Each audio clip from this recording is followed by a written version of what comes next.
Assalamualaikum. Hai anak-anak, kali ini kita berjumpa pada materi struktur dan kebahasaan teks berita.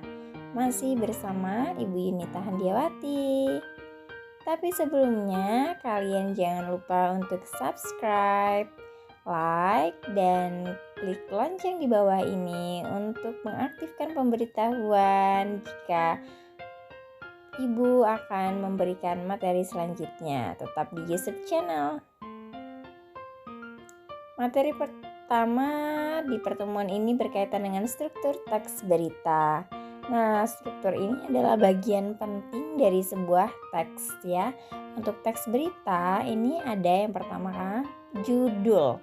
Kemudian bagian kepala berisi bagian pokok berita, yaitu apa, di mana, kapan, siapa, dan mengapa. Bagian yang kedua atau struktur yang kedua dari teks berita adalah bagian tubuh, berisi uraian terperinci mengenai isi berita atau jawaban atas pertanyaan bagaimana. Dan yang terakhir, bagian ekor berita.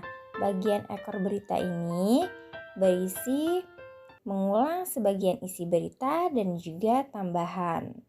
Nah, inilah struktur.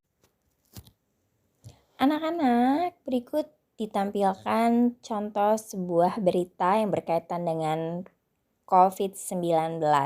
Nah, kita akan menganalisa bersama-sama tiap bagian dari berita tersebut.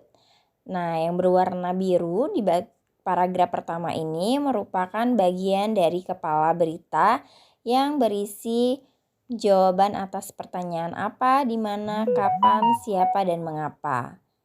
Untuk paragraf kedua, ketiga, dan keempat itu berwarna orange. Ini adalah bagian tubuh berita yang berisi uraian berita atau penjelasan mengenai berita yang dipaparkan. Nah, ini paragraf ketiga masih berwarna orange ya, masih berisi uraian tentang berita COVID-19 ya, per tanggal 27 Juli 2021. Paragraf keempat juga sama, masih berwarna orange, masih berisi uraian atau penjelasan di bagian tubuh berita.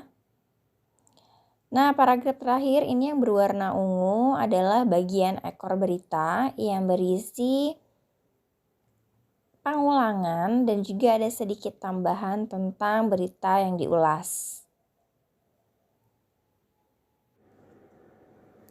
Selanjutnya kita akan membahas kaidah kebahasaan dari teks berita. Yang pertama, teks berita ini menggunakan bahasa baku atau bahasa yang sesuai dengan Kamus Besar Bahasa Indonesia. Yang kedua, menggunakan kalimat langsung yang ditandai oleh dua tanda petik ganda dan disertai keterangan penyertanya. Yang ketiga, menggunakan konjungsi bahwa yang berfungsi sebagai penerang kata yang diikutinya. Menggunakan konjungsi temporal dan kronologis.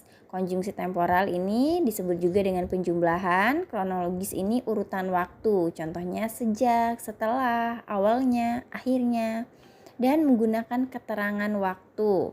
Serta kata kerja mental. Kata kerja mental ini yang berkaitan dengan mental ya, atau berkaitan dengan diri seseorang, misalnya kuat, tegar, dan sebagainya.